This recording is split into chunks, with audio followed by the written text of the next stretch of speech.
Welcome to Going Off-World, your gateway to the cosmos beyond our Earth. Join us as we embark on this journey together to the Moon, Mars, Venus, and beyond. Welcome to episode 5 of Going Off-World. I'm your host, Steve Fisher. Today, we're exploring how gaming can help humanity become a multi-planetary species with Hunter Stanchek, a former Apple and Magic Leap engineer who's now building games that simulate life on Mars. As the creator of Thrive on Mars, Hunter shares how his experience designing products like the Apple Watch changed his vision for creating engaging, scientifically accurate games that teach players about surviving and thriving on the red planet.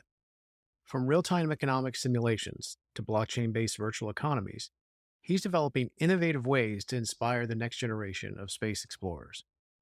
Whether you're curious about how games can train future astronauts, what it takes to build a sustainable Mars settlement, or how blockchain technology is revolutionizing space education, you won't want to miss this fascinating conversation about the intersection of gaming and space exploration. Join us on this journey, where the sky is not the limit, and the stars are just the beginning. Hunter, welcome. Thanks for having me. Great to have you here on the Off-Road podcast. So, for those of you who don't know you, I would love to start with your background and your journey. How you became interested in space exploration, gaming, all the things you're doing. Yeah, so I basically started my career in tech at Apple as an engineer there, working on the Apple Watch, a couple other products, and really got inspired with design and future technology, emerging technology trends, all that stuff. So after about 5 years there, I moved to Magic Leap, which is an augmented reality startup doing sort of spatial computing technology. And the reason I moved there was I wanted to just really focus on where's tech going and what's going to be the most positive way to use technology for humanity to promote like creativity and innovation. And then after another 4 or 5 years there, I took a step back and really reassessed where tech's going, what would be the most interesting thing to work on. I've always been a big gamer and also really interested in space. And, I just saw the Starship. I saw some of the trends that are happening in space and how there's all this amazing technology that's being developed by various research institutions or startups.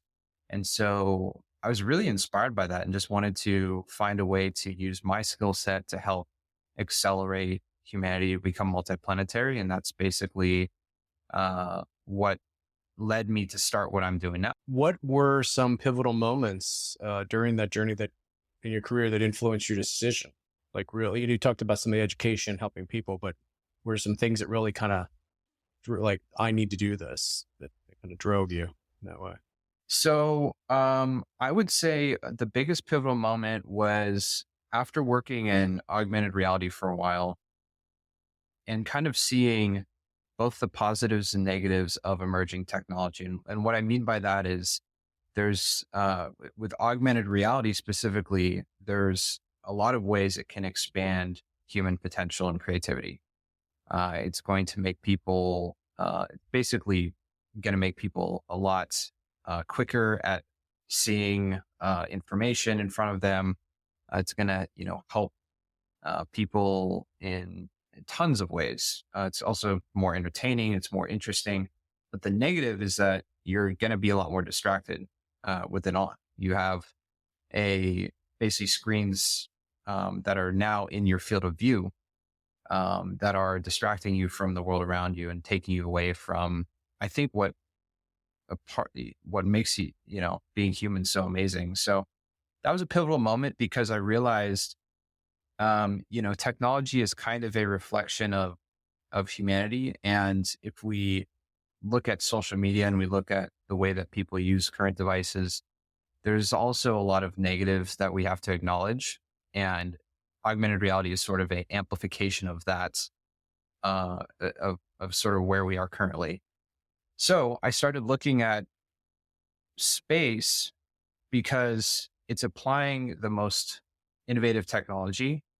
But if you look at the Apollo missions and some of the earlier space initiatives, it inspired young people to pursue science, technology, engineering, and mathematics. Spiked like 300% when astronauts landed on the moon, which is incredible.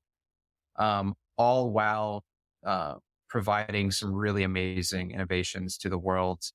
Like developments in camera technology and developments in, you know, lots of healthcare, developments in science, etc. And so I think that that moment I realized if we can get humanity to back to the moon and to Mars, it's going to uh, propel humanity to like sort of a new chapter and inspire a lot of young people to want to pursue, engineering, design, science, and all of these other really important things that can ultimately have like a much bigger impact on the world. And so I made the decision to want to spend the rest of my career focused on that mission and really finding the best ways to contribute to that. That's great. You mentioned your experiences working at Apple and Magic Leap, on the design of those projects and some like the watch and some significant projects. I'm not asking you to break any NDAs, but lessons learned about, these are two of the best design places for design in the world. How did those experiences shape you? Did you take like really sound lessons on like what you brought into the design of the organization and even the product and the game? Yeah, totally. So I actually joined Apple when I was 20. I dropped out of college to join. So I was really young, and what I learned, it was almost like an extension of college for me. It was like my college degree was working at Apple kind of. And so there I was able to be around basically world-class designers and engineers. And, I learned things like lessons like how important simplicity is. There was actually a motto when you walked into the design studio and it just had like simplify, simplify, simplify with two simplifies crossed out. And that was like kind of the motto that we worked on. And, but what that means is that for 1,000, decisions, you might have to say no to 1,000 before you say yes. And also it means you have to kind of explore, and really dive into the details to come back to the surface with something that is truly world-class and refined. And that those kind of values were instilled in me, when I worked there. And it was something that I took forward with me to Magic Leap, where I started as an engineer, but then realized they really needed a lot of design help. And so I used a lot of the lessons from Apple to start a design team at Magic Leap that was doing prototyping and product design and UI design for the interface. And so yeah, and then now with the project where we're building games for Mars, one of the guiding principles is it has to look incredible. It has to look like something you want to go and move to Mars tomorrow. And I think that's a pretty unique differentiator for us, because I think a lot of times it's easy to focus on just the engineering or just the science and forget that real people are going to be living there and there's human factors involved. And, it needs to be a place that people want to go in order to change the will of humanity to want to become multi-planetary. So, those are the kind of the things that I've taken into what we're doing now. That's great. One of the things that, as fellow designers, the simplify, simplify, simplify, it's always about iteration and further reduction. I learned, one of my previous jobs about MISI, mutually exclusive, collectively exhaustive. It's about, the 10-page PowerPoint with 70 pages in the appendix, right? What are the things that people really need to see? And as a designer, I think personally, I don't know if you've share this, is that the friction in a product, it's the ones that people don't talk about are the best experiences. Cause it's like you either rave or you don't, you don't say anything. It's the bad ones that everyone talks about, right? So if nobody's talking about it, it's probably you've done your job really well, like in the terms of the interface or the flow of a knowing the user's experience. And I don't know how you feel about that. I'd love to get your reaction to the friction. Oh, definitely.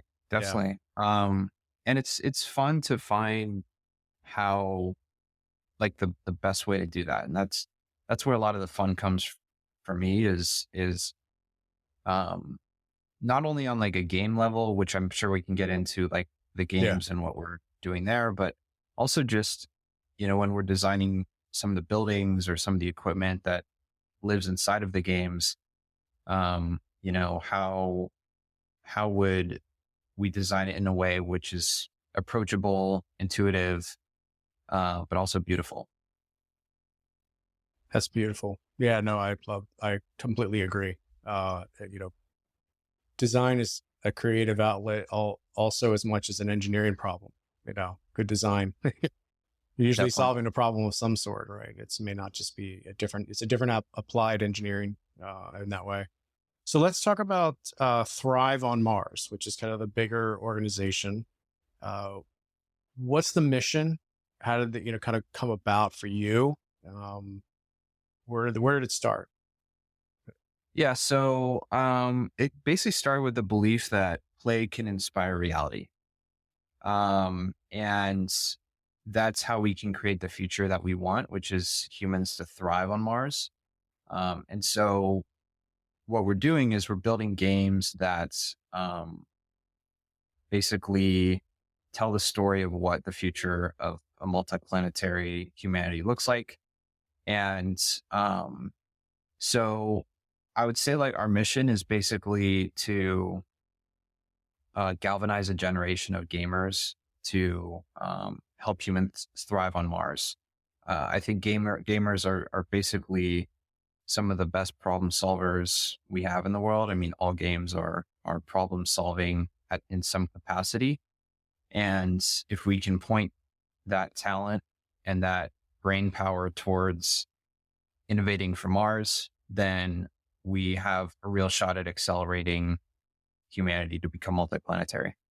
So, hearing your talk about multi-planetary species, which is a consistent theme I hear from many people in interviews, and I agree. I'm in the same boat. We need to be that just for our own the fault tolerance of humanity. Could you share some of the core values and principles that guide you?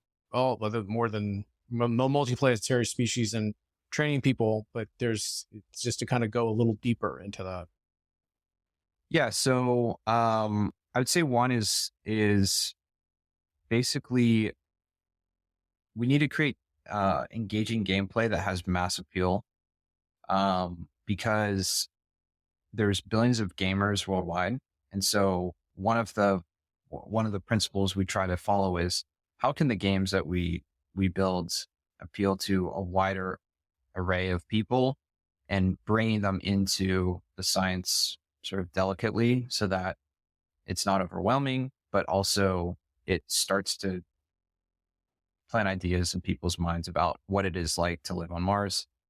I think the other thing is exploring, one of them is like design, of course, building a experience that is world-class in terms of its representation of like what a settlement can look like on Mars, and allowing people to feel like they're there.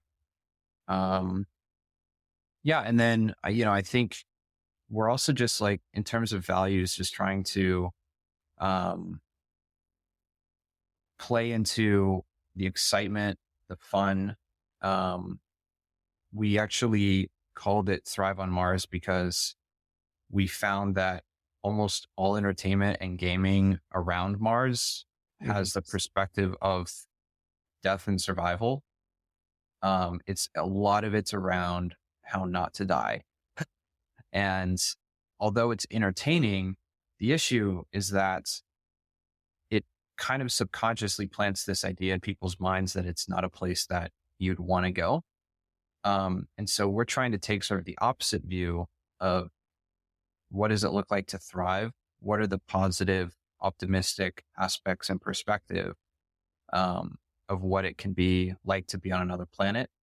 And so, that takes shape in terms of storytelling. It takes shape in terms of, how we represent the artwork, how we represent the games. Some of the missions and scenarios are more focused on exploration and more focused on base building and, building your ideal life on the red planet. But, we do need to balance it out a little bit with some of the survival mechanics, just because that is a reality of Mars. But it's more about exploring with your friends, doing it in a way where, you have, enough water, food, oxygen, etc. And you're able to, successfully do a mission, and keeping it around basically the exciting elements of multi-planetary living. The concept sounds kind of like SimCity and just lost the other game, Civilization. That's like a blend of the, not just straight turn-based, build a civilization, but also just living in it and interacting. Definitely. There was a video game years ago, probably about 15, 20 years ago now, that the Army brought out. It was like in the Call of Duty, and all of them were popular. And it was basically a recruiting tool, using it to teach people like about more than just, first person shooter, but just the squad, how the squads work. And it, uses it's how you might feel about that, but it's just in terms of the education level, right? It's an interesting concept, just for the fact that people don't know what they're could be getting into, or what they even could be doing as a role, because everyone's going to have a job there. It's not going to be just leisure. And when I, think about how does it, we talked about, like I mentioned, Civilization or Sims, how does it simulate real world challenges to living on Mars? Like, what are the things that do things randomly break? Do things, peril and, types of, challenge come in the game? Yeah. So, I'll focus on our first game, which is Mission Control. It's a real-time economic simulation. So, the challenge there is to figure out how to produce net positive resources in like a large scale settlement with other players. So, you're using real Mars tech. So the resource consumption of all of the stuff in the game and the production is all mapped back to scientific values. And there's also, we hook into the Mars climate database to generate hazards, which damage items, break things. And so it is like you're actually managing a large scale mission control simulation. But as you're doing it, you're earning achievements, you're progressing in a specialty, and you're climbing leaderboards. And then all of it's blockchain based. So you're earning cryptocurrency if you're doing it in an efficient way. So, those are kind of, basically the vision we have with the real world impacts is kind of twofold. The first one is, because all the items are tied back to scientific values, we can actually have a pipeline for new Mars innovation to get added to the game and tested. So for instance, if there's a new solar panel design or a new, mobile fission reactor, or there's a way to grow food that's innovative, we can actually, people can submit those ideas. We review them in a decentralized way and then integrate them into the game and see how they do against other pieces of Mars technology. And then the second one is kind of training simulations. So diving more into specific scenarios where you need to design a mission plan that effectively achieves like an objective, whether it's mining a certain amount of material using limited resources or growing a settlement to a certain amount of astronauts, in a limited amount of time. Or what if there's a dust storm that is just consistently hitting a settlement for 3 months? How do you survive and build, a thriving outpost in those conditions? So we can actually use our platform to test all these things, which is, we believe will continue to be interesting for education, for astronaut training, for potential other real world training scenarios. And so that's like one aspect of what we're trying to build. That's great. This, you have them on the Steam platforms. Where are they currently located and what's coming? So our first game is browser based. So that one's on thriveonmars.com. Okay. The second game, which is Outpost Surge, that one's a turn-based roguelike deck building game. That one's coming closed beta on Steam. We could probably send the links out. Yeah, I'll put them in the show notes. Yeah, that'd be great. That will be on Steam as well as downloadable on mobile devices. So, and in our pre-call, we were talking about the games. There's on using blockchain. So there's on-chain and off-chain games. Could you explain the kind of differences between them and the game mechanics so many people have not probably tried blockchain games yet, because it's usually a little more niche. So it'd be great to talk about it in the context and why use blockchain. Yeah. So, basically blockchain games use, cryptocurrency as a way to reward players for their time and skill. So typically with games, you just earn XP or you earn some sort of leaderboard stats or achievement. But those are, on Xbox or PlayStation, they don't really have any value. And then the second thing is in-game purchases are different between blockchain games and other games. So blockchain games, when you're purchasing an item in the game, that typically comes with a token or a certificate called an NFT, which is transferred to you and you own it in a wallet, meaning that you can go and sell it to someone else or another marketplace and potentially earn back the value of that asset. Whereas if you were to go play like Fortnite or Call of Duty and buy a weapon skin or something like that in the game, that money is a sunk cost that you're not getting back because there's no way to really sell that item. It's attached to your character in the game, but there's no marketplace. So what this effectively does is it gives like all of the value that is going to the game studio back to the players. And that value now is held with the players that are actually investing time into the game. So that will fundamentally revolutionize the gaming industry because it's giving players sort of the power that of the value that they're creating in the game.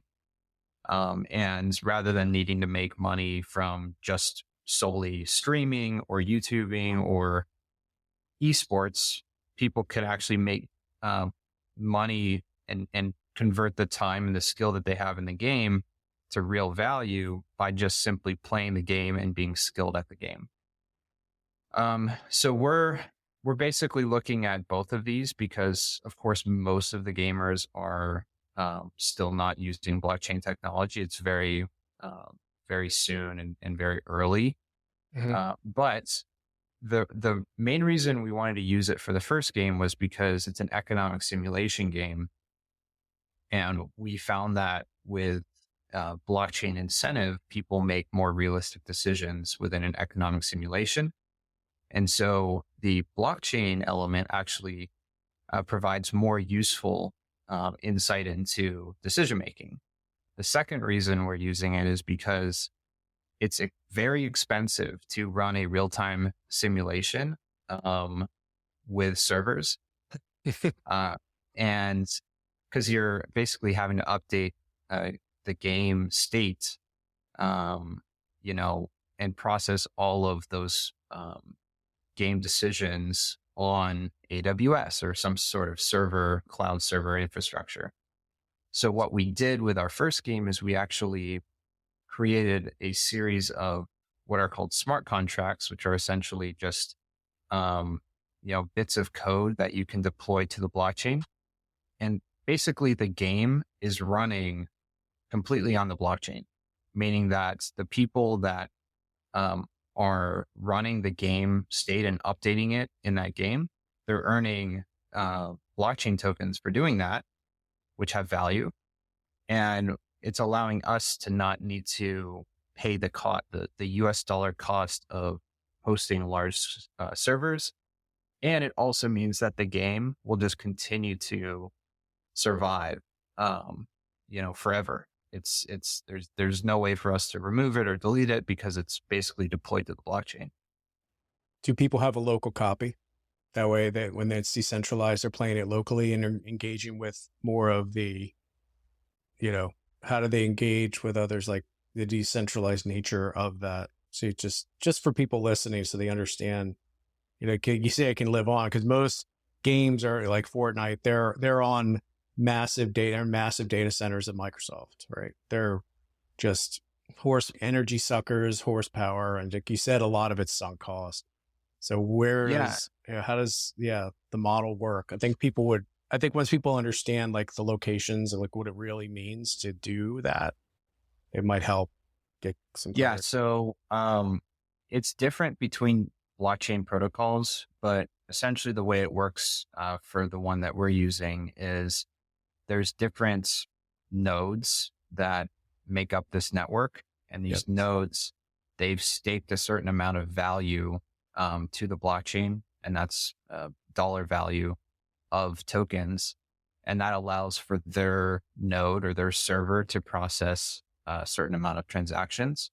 And so it's basically called distributed proof of stake. So all of those nodes have a proof of staked value, and they are running this network in a decentralized way. Because what happens is if one of those nodes decides to remove their stake, another one's right, behind them wanting to take those rewards. So essentially, they're all earning token rewards for operating this. So all of those nodes have local copies of the blockchain. And so they're running it. But for players playing our game, they're basically just interacting with the blockchain by broadcasting transactions to it. Those transactions can be something as simple as, transfer my power, like convert my power into water, or, use this particular solar panel to produce power. Like they're basically just different gameplay decisions, and every one is broadcasted to the blockchain. All of those nodes are basically running the blockchain itself. And then we have another layer essentially on top of the blockchain, which we call the Mars operator program. And these are people who elect to basically run nodes that are specific to our game state. And they're the ones that are essentially running the game by broadcasting transactions to the blockchain that are like updating the game state in like a real-time basis. So you also, if I understand, the in-game currency is called Martia? Martia? Yep. Yeah. Mm-hmm. So that's a private token on your blockchain, right? So it's not like you didn't put it out like to raise money or do anything like that. It's just, does it have, with the smart contract, can you convert it on the wallet to ETH? It has swappability. So somebody can they have a mask, they can then take some ETH or some Bitcoin and buy in, and so, kind of moving in and out of the game, right? If they want to, like you said, if they're a node provider, they have to pay for the server, like whatever they're doing, it helps them. And I'm sure the transactions pay for that, right? And curious if, that how that has significance for the games economy. Yeah, so Martia, it's basically the medium of exchange in the game. Hmm. And so you can convert all of the resources you're producing in mission control to Martia and back again. So it's basically the medium of exchange, for the Mars economy. We're also using Martia to compensate the nodes that are running the game state. So there's a portion of it that is allocated towards those nodes. There's a portion of it that's allocated towards the game itself and basically the game rewards for people who are efficiently managing the tech. And then Martia is a token that is on the blockchain, which allows you to swap in and out of ETH or Bitcoin or whatever other currency you want to swap in and out of. So Martia is the thing that allows the gamers to go and swap to other things that they want. And the NFTs that are for those listening that are not familiar with, they're non-fungible tokens. They don't have a exchangeability. They have a value, but they're used to hold a certain item or a certain, sometimes digital or even physical asset connection. So with that, do you have royalties on that as people would resell them? So that way it keeps your game pay, like you earn if people are, so obviously it helps with, dealing with flippers and things like that. So do you have any of that in them? Yeah. So all of the NFTs are representative of Mars tech. So we have, one that's like a bunch of solar panels. We have one that's, a fission reactor, one that's an inflatable greenhouse. And so we actually have done something pretty unique with our NFTs where you can actually purchase NFTs inside of the game for Martia. And it's dynamically priced based on the supply and demand, meaning that the more that someone buys a certain, piece of technology, the higher the price is in our store for that asset. And then you can also sell your NFTs back to the store for store credit, meaning that you can swap from one piece of tech to the other. So this is actually kind of one of the central ideas with the game, meaning that we can look at the most popular pieces of Mars technology, and it's driven by market demand. And so this is different than what most other blockchain games do, which is where they have like a fixed price for an NFT, and they typically like drop them in a, specific time, and then they either sell out or they don't. And then the secondary market for these NFTs on these other games are either zero or they're extremely high. And so it's like prohibitive to basically get into these games, because you might have to pay $1,000 just for an NFT to be able to access the game. Yes. So what we did is we essentially have these dynamically priced NFTs, and then we have different rarities that go all the way down to values where you can basically play the full game for less than the cost of a cup of coffee. And then there's, much rarer NFTs, which give you like full ownership of certain items within the simulation. So you can set fees and you can like have a higher level of gameplay with those.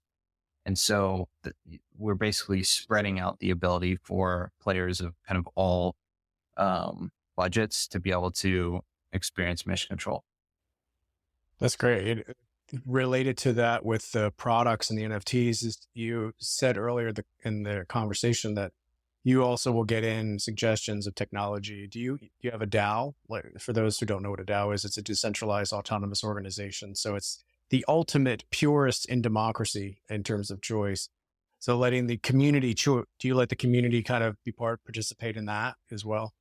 Like at the DAO? Yeah. So we are like pre-DAO, but we do have voting mechanics and community discussions that influence the technology.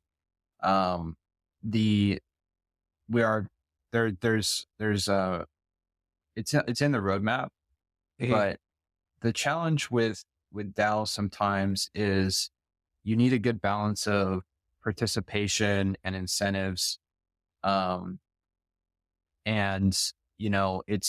it's a little bit complicated to get that incentive structure right. So right now, instead of doing a DAO, we actually are finding that having a dynamic economy in the game, it almost acts like a DAO, where instead of people voting for a specific proposal in a DAO, they're voting with their in-game currency and their resources on what technology they want to buy more of or produce more of. And actually in the next month, we're releasing a new feature called parts, which are all of these components that you can collect by putting resources into expansion missions. And then you can craft a specific high value NFT of your choosing based on those parts. So it's essentially like a voting mechanism. But instead of it being proposals, it's basically you're voting with your in-game resources and where you're investing your time and skill and expanding your inventory. That's pretty brilliant. I was going to ask you like what innovative features are coming. So you definitely, thanks for answering that one.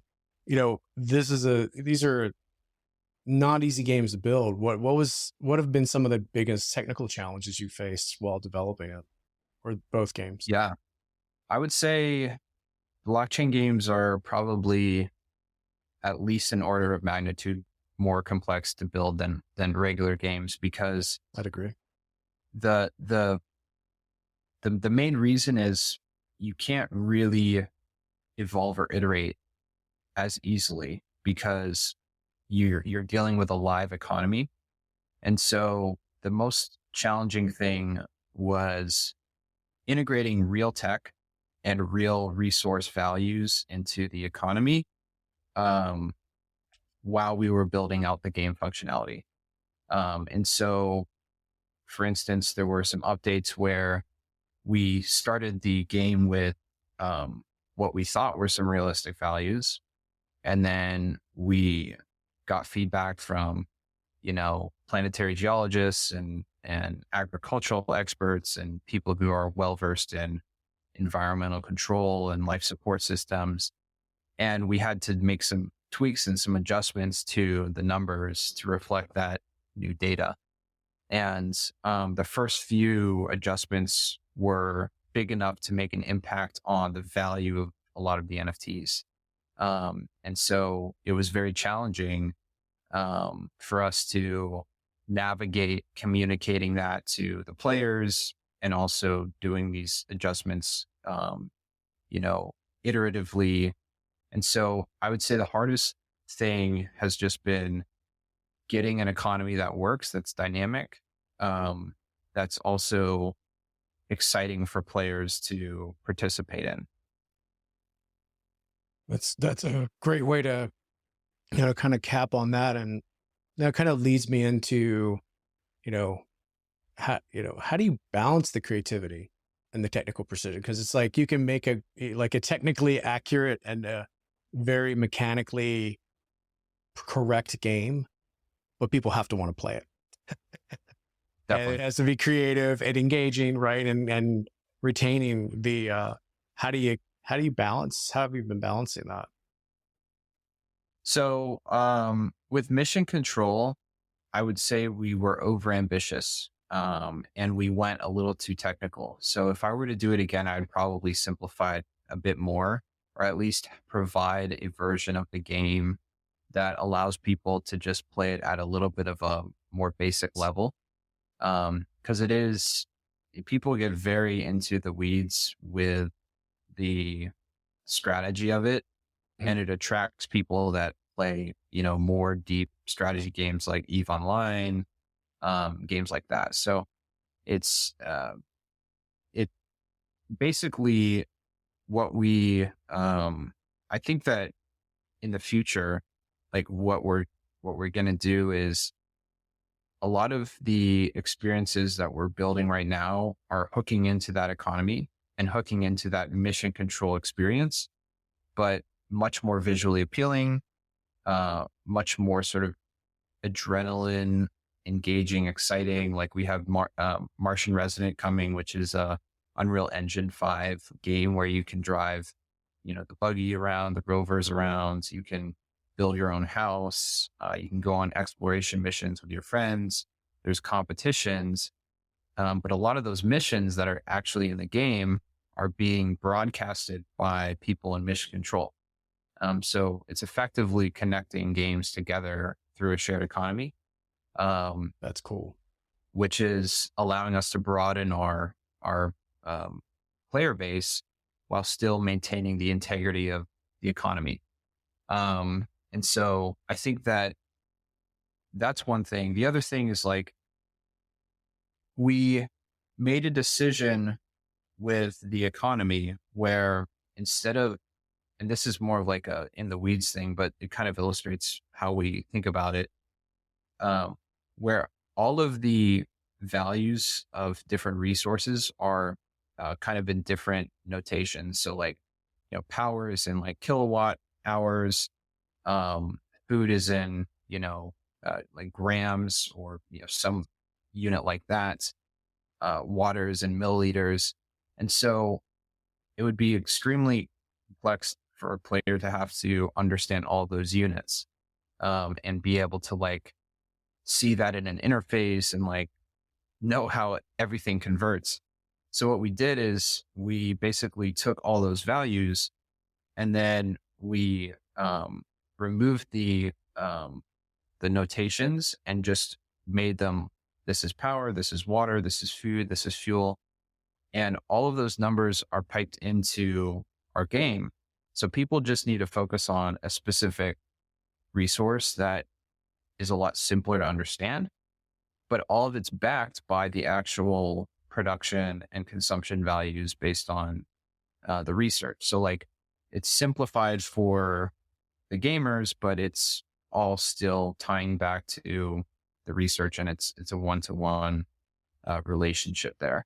So like that's an example of how, we're towing the line basically between an overly scientific and engineering focused experience that isn't really a game and a full on sort of game. So it's like kind of a middle ground that we're achieving.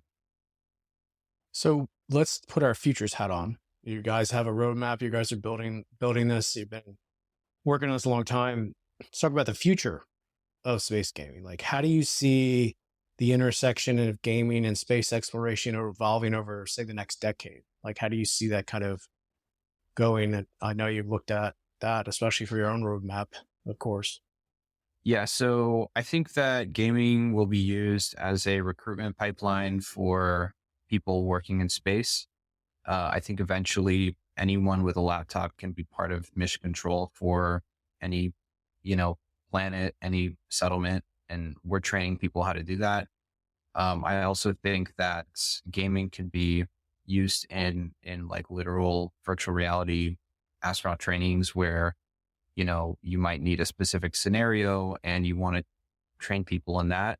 So I think gaming will be a pipeline for people to get interested in that. And then also a pipeline for training and simulation for, real astronauts and people actually in the industry.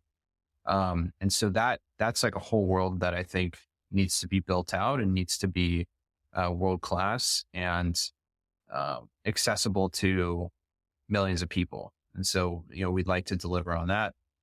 The other thing is, I think that a lot of the innovation can happen iteratively in the digital world that then is a pipeline to physical manufacturing and product development. So I think that with games, it's a cheap and easy way to test technology without spending physical resources on manufacturing and building, and doing that in a way where you can get a lot of um, the kinks worked out before you actually move it into physical prototyping and development. So we'd also like to be a hub for testing and innovation of early stage ideas, and also ideas that come from unexpected places, because it's a lot more accessible to play a game than it is to go to an analog simulation in Utah or whatever.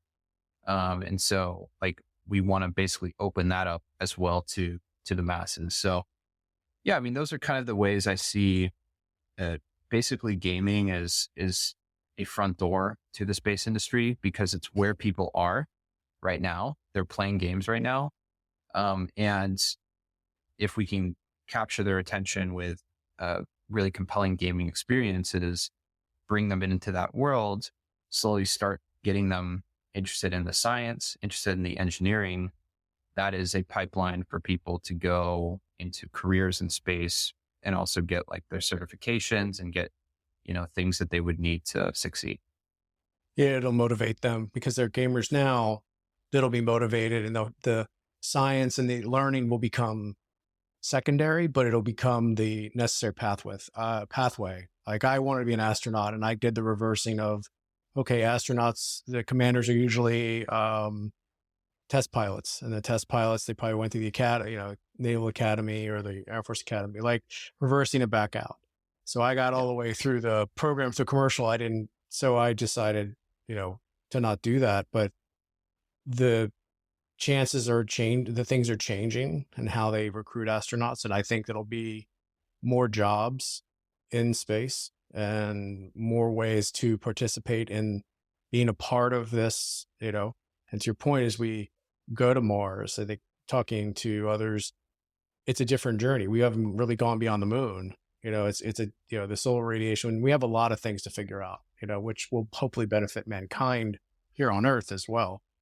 So those who are young and playing with, on their Switch or their PC, what advice would you give? And Letty, who want to be game designers, what advice would you give a young professional or young person who's interested in kind of combining their passion for gaming and space exploration? What would you're giving the elementary or the high school talk to the kids?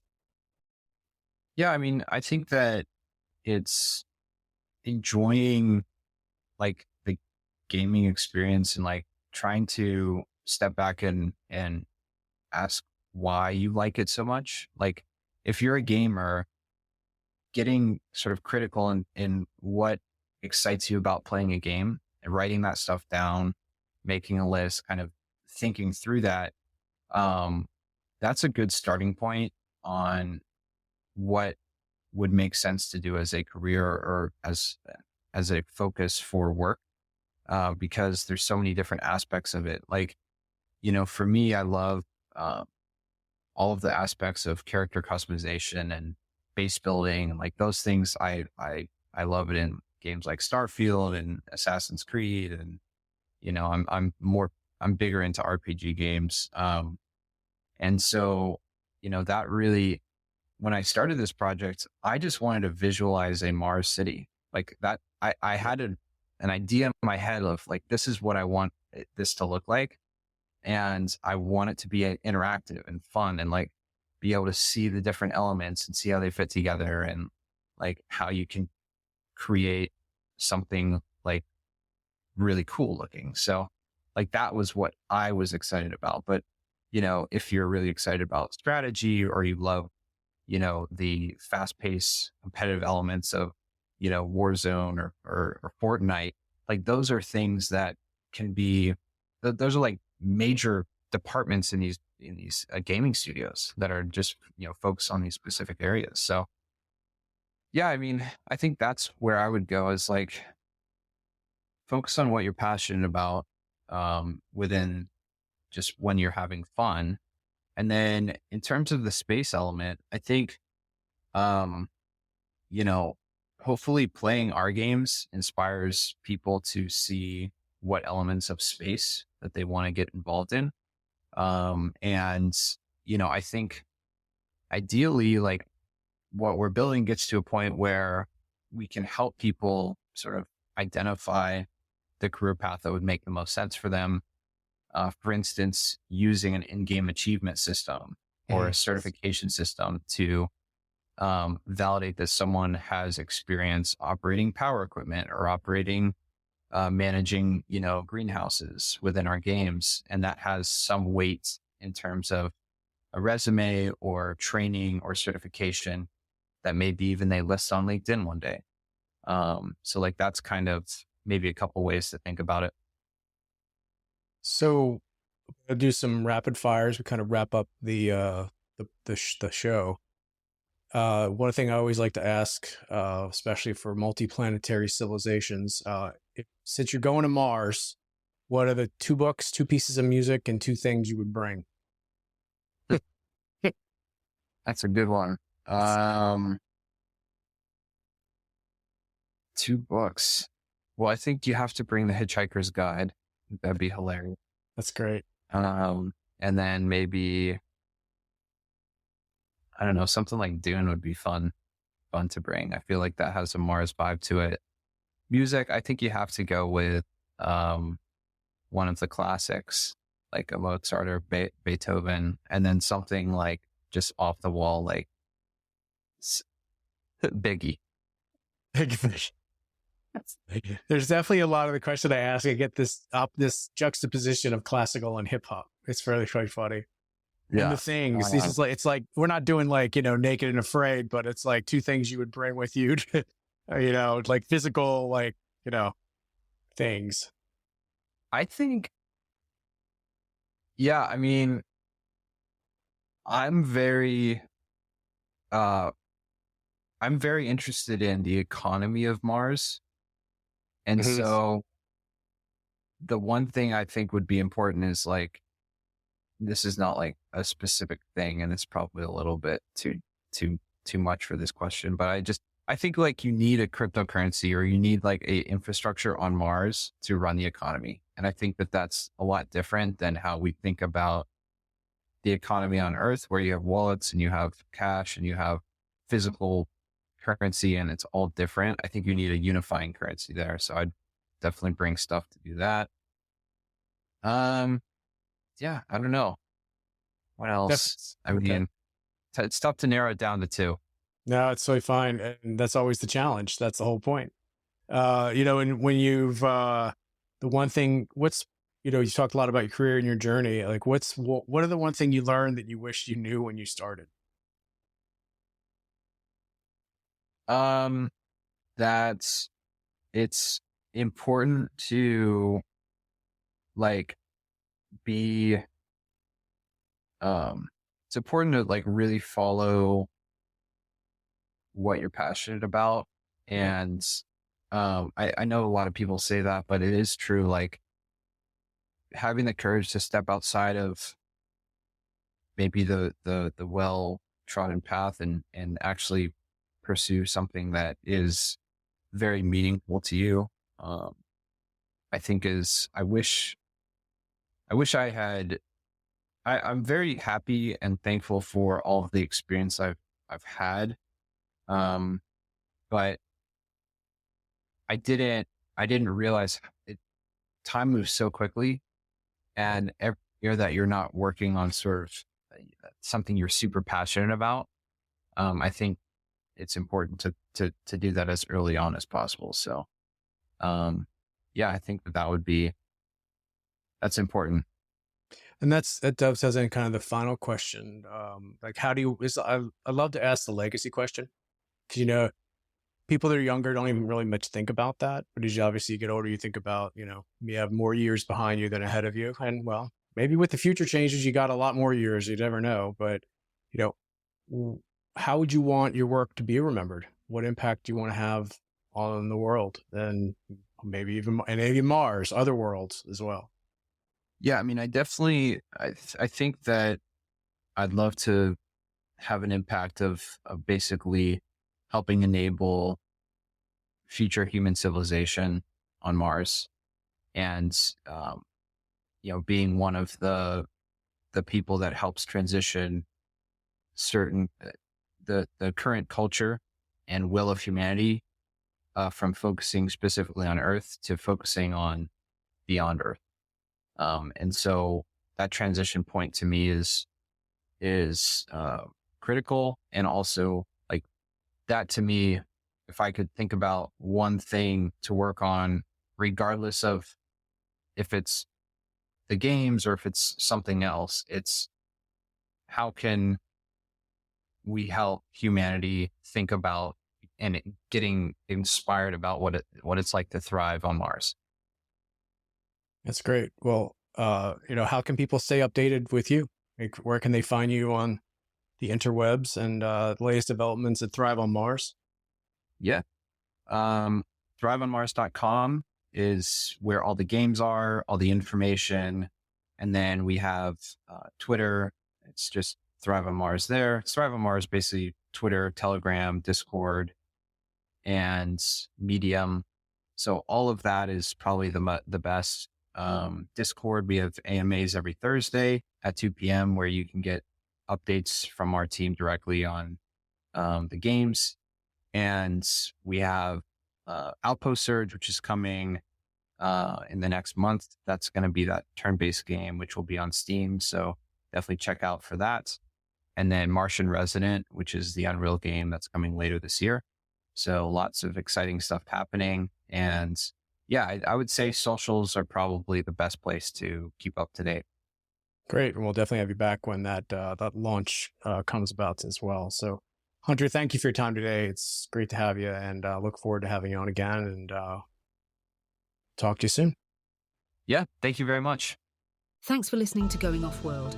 You can find us on all the major podcast platforms and at www.goingoffworld.com, as well as on YouTube under Going Off World. See you next time.